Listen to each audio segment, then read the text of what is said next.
저는 이 표현의 자유야말로 자유민주주의 체제의 가장 중요한 자유의 요소다 이렇게 생각합니다. 왜냐하면 이 표현의 자유가 주로 거론되는 것은 정치적, 사회적 비판의 자유와 관련해서 거론이 되는 것이고요. 권력은 항상 그 속성상 독점하려는 속성을 갖고 있고 또 부패하려는 속성을 갖고 있습니다. 그래서 그 권력을 어떻게 견제하는가라는 것이 우리가 자유민주주의를 어떻게 실현하는가에 있어서 본질적인 문제다. 그랬을 때 그 권력을 어떻게 견제하는가, 물론 우리가 상권 분립도 있고 여러 가지 있지만 가장 저는 중요한 것이 바로 언론과 표현의 자유다 이렇게 생각을 합니다. 그래서 정확한 정보라는 물론 진짜 가짜 이런 논란도 있지만 어쨌든 간에 충분한 정보가 국민들한테 전달될 필요가 있고 국민의 알 권리가 최대한 보장되어야 한다. 그래서 현대 사회에서의 민주주의의 발전은 저는 국민들한테 정보가 충분히 전달이 되어서 국민들이 그것을 판단할 수 있는 것에 중점을 둬야 한다고 생각하고요. 과거에는 이 정보의 접근성이라는 것이 권력이나 여러 가지 돈에 의해서 많이 차단이 됐었습니다. 특히 권력에 의해서요. 그러나 이제 요즘에는 인터넷의 발달로 인해서 이 정보, 알 권리가 굉장히 많이 이렇게 보장이 됨으로 인해서 국민들의 수준도 높아지고 그래서 사실은 이러한 어떤 알 권리를 최대한 잘 보장하고 이 표현의 자유가 잘 활용될 때 그 사회는 민주적인 사회로 간다고 저는 믿습니다. 그래서 그 결과로 어떤 집단 지성에 의해서 민주적 의사결정, 자유로운 의사결정 그리고 가장 현명한 의사결정을 해나갈 수 있도록 우리가 사회를 발전시키는 것, 이것이 바로 또 어떻게 보면 오늘 이 자리에 계신 모든 정치인과 관련된 또 언론인들의 책무가 아닌가, 사회적 책무가 아닌가 이런 생각을 합니다. 근데 우리가 여기서 이제 좀 주의를 해야 되는 게 우리가 평가의 문제와 팩트는 구별해야 된다라고 생각을 하는데요. 가짜뉴스라는 프레임을 지금 정부가 씌우고 얘기를 하고 있지만 실제로 대부분의 그들이 말하는 가짜뉴스를 들여다보면 평가의 영역에 해당되는 경우가 굉장히 많습니다. 그럼 평가란 무엇인가? 결국 다른 말로 얘기하면 비판입니다. 그럼 비판을 가짜뉴스라는 프레임으로 옥죄했을 때 그 사회는 과연 민주적인가 의문을 제기하지 않을 수가 없고 아까 고영주 변호사님께서 말씀하셨던 사실적시 문제가 같은 맥락이다 이렇게 말씀드릴 수 있겠습니다. 그래서 우리가 만약에 공산주의자 혹은 종부 이러한 어떤 나름대로의 평가를 얘기했을 때 그것은 사실은 자유롭게 얘기할 그 권리가 보장되어야 하는데 그것을 가지고 만약에 이것은 거짓이다, 허위 사실이다 이렇게 해서 옥죄기 시작하면 어떤 사람, 공인 혹은 어떤 집단, 정치 세력 이러한 어떤 문제들에 대해서 정치적 비판이 굉장히 제약이 될 수밖에 없다 그런 말씀을 드리고요. 저는 이제 이와 관련해서 저는 사실은 이전 정권에서도 야당이었고 지금도 역시 야당의 역할을 하고 있기 때문에 저는 굉장히 제가 객관적으로 상황들을 있는 그대로 볼 수 있다고 생각을 합니다. 이해관계 없이. 그런데 제가 이렇게 봤을 때 물론 이제 과거에 예를 들어서 60년, 50년, 60년 전에 우리 군사정권 시절 이런 걸 얘기하자면 끝도 없죠. 그러나 저처럼 70년대 이후에 출생한 사람들 입장에서는 60년, 50년, 60년, 70년 전에 대한민국은 역사의 한 자락이고 그냥 있는 그대로 그것의 어떤 결과를 가지고 우리는 그 정권을 평가할 뿐입니다. 그런데 지금 현재 권력은 다른 문제입니다. 왜냐하면 살아있는 권력이기 때문에 그리고 실제로 나의 현재의 자유를 제약하고 있기 때문입니다. 그래서 우리가 이 문제를 얘기할 때 결국 우리가 빠지지 말아야 할 문제는 뭐냐면 과거 정권이나 과거의 어떤 지나간 역사하고 자꾸 비교하는 것입니다. 저는 관심 없습니다. 과거에 무슨 역사가 있었든 그것은 역사일 뿐이고 그래서 우리 평가하고 나름대로 거기에 대해서 비판도 하고 또 잘한 것은 잘했다고 하겠지만 지금 가장 중요한 것은 지금 나의 표현의 자유를 우리 국민의 표현의 자유를 억압하고 있을 때는 그 당연히 문제를 제기해서 지금 현재 억압되고 있는 자유를 우리가 보장할 수 있도록 견제를 해야 되는 것이죠. 그렇게 본다면 아까 이제 발제하신 분께서 말씀하시기를 이 문재인 정권에서는 뭐 직접적으로 그런 어떤 기사에 대해서 별 얘기를 하지 않는다 이렇게 말씀하셨지만 저는 제가 들은 바로는 그렇지가 않습니다. 그래서 아마 이제 홍보수석이 뭐 얘기하고 이런 건 어떤지 모르겠습니다. 제가 직접 들은 건 아니라서. 그러나 설마 그러냐, 우리가 이제 기사화되거나 그것을 양심 선언을 하거나 문제 제기한 사람이 아직 없을 뿐이지 아마 있을 수도 있다 이렇게 저는 생각을 하고 그 다음에 실제로도 보면 대놓고 청와대 대변인이나 혹은 청와대 어떤 뭐 무슨 비서관이 자기와 관련된 어떤 기사가 이런 게 있는데 이것은 가짜뉴스다 그래서 응징하겠다 가만히 있지 않겠다 이런 얘기를 대놓고 수시로 합니다. 그럼 이것은 과연 괜찮은가? 그러면 그전 정권에서 문제가 됐던 그 사건과 지금의 이런 행태는 뭐가 다른가? 오히려 대놓고 하니까 더 문제 아닌가? 저는 이렇게 생각하고요. 만약에 청와대가 대놓고 그렇게 얘기했을 때 그것은 그 사건에 대한 문제 제기일 수도 있지만 다른 사람들에 대한 경고일 수도 있는 것입니다. 그래서 많은 사람들이 표현의 자유가 억압되고 있다고 느낍니다. 실제로. 그래서 저는 실제로 지금 정권에서 표현의 자유 훨씬 더 노골적으로 저는 억압되고 있다 이렇게 생각을 합니다. 그리고 그뿐만이 아니라 제가 실제로 들은 바로도 반정부 내지는 이제 정부의 정책에 대해서 비판하는 집회를 갔다가 왔을 때 혹은 가려고 할 때 경찰의 정보관들이 전화가 와서 그 집회에 왜 나가냐라고 물어본 적이 있다라고 하는 제보를 제가 여러 군데서 받았는데 이것도 뭡니까? 크게 보면 일종의 표현의 자유에 대한 억압입니다. 그리고 얼마 전에 그런 문제들이 있었죠. 전대협, 대자보 정권을 비판하는 또는 대통령을 비판하는 그런 대자보를 붙였다라는 이유를 가지고 그것이 무슨 큰 국가적 범죄라도 되느냐 그 학생들을 그 젊은이들을 어떻게 했습니까? 지문 그 대자보에 묻어있는 지문을 감식해서 강제 수사를 한 것이죠. 그리고 나서 그 CCTV를 뒤져서 그 사람을 찾아내고 그걸 추적해서 집에까지 가서 무단 침입한 사건입니다. 저는 이 사건은 만약에 이것이 이전 정권에서 일어났다면 엄청난 게이트가 됐을 것이다 라고 저는 생각하고 이것이 어째서 이런 정도로 그냥 끝나고 마는가 흐지부지 하면서 그리고 경찰에서는 모욕이나 명예훼손으로 의율할 수 있다 뭐 이런 식의 검토 중이다 뭐 이렇게 얘기를 한다는데 무슨 말인지 이해할 수 없습니다. 누구를 모욕하고 누구를 명예훼손했단 말입니까? 대한민국 국민이 대통령보다 훨씬 더 높은 자리에 있다라고 저는 말씀을 드리겠습니다. 그것뿐만이 아니라 최근에 전대협에서 홍보물을 배포한 거 가지고도 그런 비슷한 기사가 나왔는데 저는 이것은 사실은 기본적으로 경찰청장이 옷을 벗어야 할 어마어마한 자유의 침해이고 이것을 어떻게 해서 왜 근데 이전 정권보다 제가 봤을 때 이전 정권 같은 경우는 문제가 되고 무리가 일어난 사건들은 꽤 있었지만 그것이 궁극적으로 사실은 표현을 한 사람이 문제되는 경우는 별로 없었습니다. 오히려 나중에 끝에 가면 표현의 자유를 정부가 너무나 억압한다 라고 하면서 오히려 정부가 비판을 받는 쪽으로 많이 갔었습니다. 근데 왜 지금은 거꾸로 가고 있는가? 저는 그것이 바로 그 원인은 언론에 있다라고 생각을 합니다. 그 당시에는 제가 기억하기로는 야당이 그렇게 얘기를 하면 문제 제기를 하고 그럼 언론이 같이 권력을 감시를 하고 견제를 했습니다.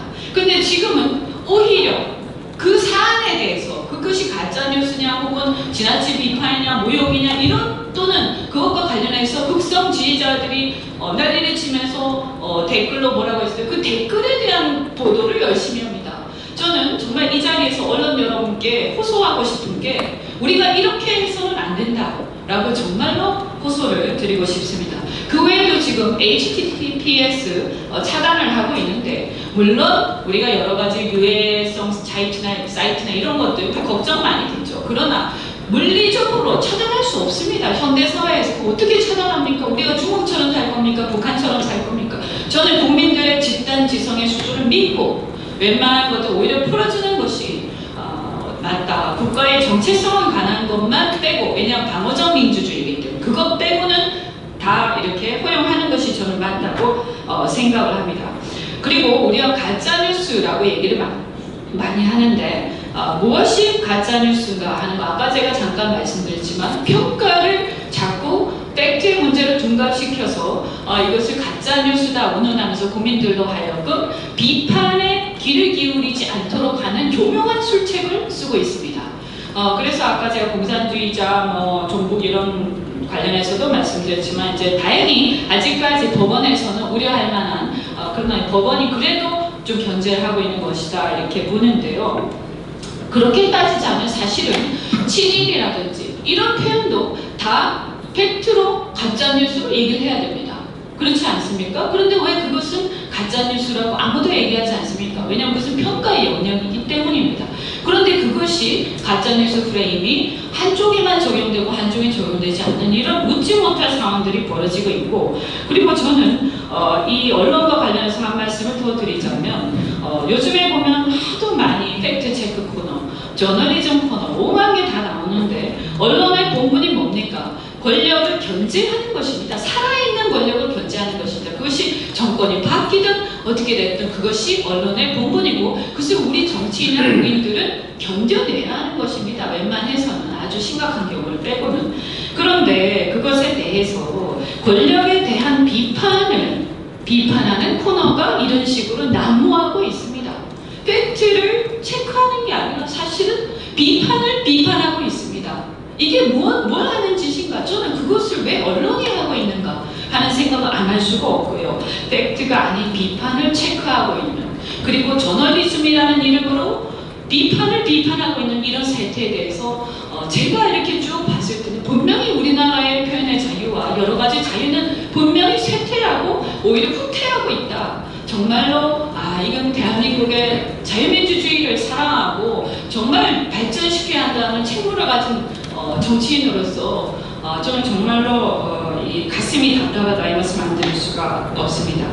그리고 한 가지 더 제가 이 표현의 자유와 관련해서 어떻게 이것이 억압되고 있는가, 또 다양한 방향에서 억압되고 있는데 또 하나를 말씀을 드리면, 최근에 보면 정치적 평가 혹은 역사적 평가를 어떠한 하나의 다수 세력이 일정하게 역사적 평가나 어떤 사건에 대한 평가를 내렸다고 해서 그것을 존중하거나 정치적으로 존중하거나 또는 그에 반하는 견해에 대해서 단지 정치적으로 비판의 수준을 넘어서서 징계하거나 처벌하는 상황들이 공공연하게 일어나고 있습니다. 이런 일들이 많은 표현의 자유를 실제로 억압하는 수단이 되고 있습니다. 그리고 우리 국민들에게 알게 모르게 입에 죄가를 물리고 국민들이 이제 자기 검열을 하기 시작했습니다.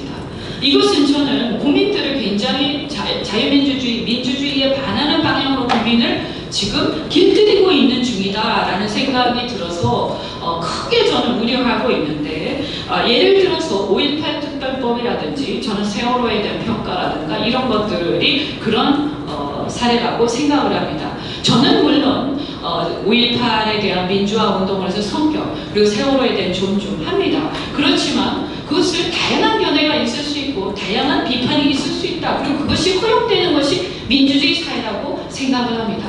그런데 다른 견해를 가졌다는 이유로 그것을 비판하는 건 좋습니다. 저도 가끔 비판합니다. 그렇지만 정치적 비판, 민주당에서 비판 성명은 다 좋습니다. 그런데 거기서 넘어서서 징계를 한다. 이것이 과연 우리는 징계라는 것은 기본권을 침해하는 직접적인 상황이 되는 것이거든요. 권력을 통해서요. 그래서 징계, 또 나아가서 특별법 내용을 보면 처벌하는, 형사처벌하는 내용이 있는데 과연 그렇게 해도 되는 것인가. 그리고 독일의 홀로코스트를 예를 많이 듭니다. 그런데 저는 이 홀로코스트는, 독일의 홀로코스트는 차원이 좀 다른 것이기도 하지만 실제로 그 내용들을 보면 비판 자체를 부정하는 게 아닙니다. 팩트가 다른 얘기를 했을 때 그것을 문제 삼는 것입니다. 완전히 허위, 날조된 사실을 얘기했을 때 문제를 삼는 것이지 거기에 대한 다른 평가를 한 사람을 가지고 문제 삼는 게 아닙니다. 그 유명한 사례 있지 않습니까? 한나라고, 그죠? 거기에 대한 인간의 본성에 대한 그 당시 독일의 아이히만에 대한 평가를 했는데 그것이 잘못된 게 아니라 사실은 인간의 본성에 대한 어떤 고찰이었는데 그것을 이제 잘못 좀 이렇게 오해해서 들으면 이상하게 들릴 수가 있었습니다. 근데 그것이 문제가 마구 되니까 나중에는 이런 부분들에 대해서는 이것은 규제하거나 처벌할 대상이 아니라고 했던 것으로 저는 알고 있습니다. 그래서 우리가 어떤 문제에 대해서 우리가 정치적으로 어떠한 공감대를 이루어 나가고 또 역사적 평가를 해나가고 또 다수 세력들이 좀 더 합리적이고 현명하게 평가하는 것 저는 굉장히 좋은 일이고 거기에 대해서도 너무 지나친 얘기를 했을 때 비판하는 것도 굉장히 바람직하다. 그러나 그것에서 더 나아가서 그것을 실질적으로 그 사람의 기본권을 제한하는 방향으로 갔을 때는 그것은 표현의 자유에 대한 억압까지 갈 수 있기 때문에 이것은 허용되지 않는다라고 해야 진짜 자유민주주의 사회라고 생각을 합니다. 마지막으로 제가 두 가지만 더 말씀드리겠습니다. 시간이 많이 지났는데 최근에 보면 우리 이제 강효상 의원님도 와 계신데 기밀 누설에 관한 또 어떤 공방들이 있습니다. 제가 보니까 지금의 정권은 어떤 문제가 이제 커졌을 때 굉장히 이제 좀 할 말이 없으면 기밀 누설 가지고 많이 문제 삼는 것 같습니다. 과거에 NLL 건도 그랬었고 그 다음에 지금 이제 이번에 한미 동맹 관련해서도 그런데요. 물론 이제 거기에 대해서 비판할 수도 있고 논란이 될 수 있다. 그것에 대해서 저는 이해를 합니다. 그렇지만 과연 구체적으로 무엇이 기밀인가? 저는 좀 더 분명하게 얘기했으면 좋겠다. 누설했다는 그 내용 중에 무엇이 기밀인지 국민들한테 적어도 제가 볼 때 최소한 국민들한테 뭐가 기밀이냐 그러면 그리고 이래서 그것은 기밀이다 라고 적어도 충분히 설명을 하고 알 권리를 보장하면서 그 논의를 하는 것이 이 정권의 책임 있는 자세가 아닌가. 근데 제가 봤을 때 아직까지 무엇이 기밀인가를 특정한 적이 없습니다. 그래서 우리 사회가 이렇게 수준 낮은 논의로 흘러가서는 안 되지 않는가라는 지적을 할 수밖에 없고요. 그 다음에 예를 들어서 우리가 국가기밀이라고 했을 때 그럼 국가기밀 보호하는 이유가 뭡니까? 우리 국민들의 안전과 생명을 보장하자. 국민들의 권리를 보장하자. 이게 가장 큰 이유 아닙니까? 그렇다면 자 그랬을 때 이 어떤 NLL 문제 그 다음에 한미 동맹과 관련된 문제 여기에서 이런 것들의 어떤 것이 기밀이라고 했을 때 그 대화 내용을 갖다가 그러면 국민들한테 알 권리를 보장해 주는 것이 그것이 진정으로 궁극적으로 우리 대한민국의 국민들의 안전과 이런 생명을 보장하는 길인지 아니면 기밀이라고 하면서 다 덮고 거기에 대한 비판을 일체 허용하지 않는 것이 궁극적으로 국가를 위하는 것인지는 저는 국민들이 잘 판단할 것이다. 근데 우리가 그 관점에서 우리는 국민주권 국가 아닙니까? 절대 우리는 대통령이 왕인 나라가 아닙니다. 그래서 나라와 국민을 위해서 무엇이 더 우선되는가를 우리가 알고 해야 된다고 생각합니다. 마지막으로 제가 방통위의 가짜뉴스 자율규제 협의체 이것만 한 말씀 드리겠습니다. 제가 최근에 이 기사를 보고 굉장히 까무라칠 뻔했습니다.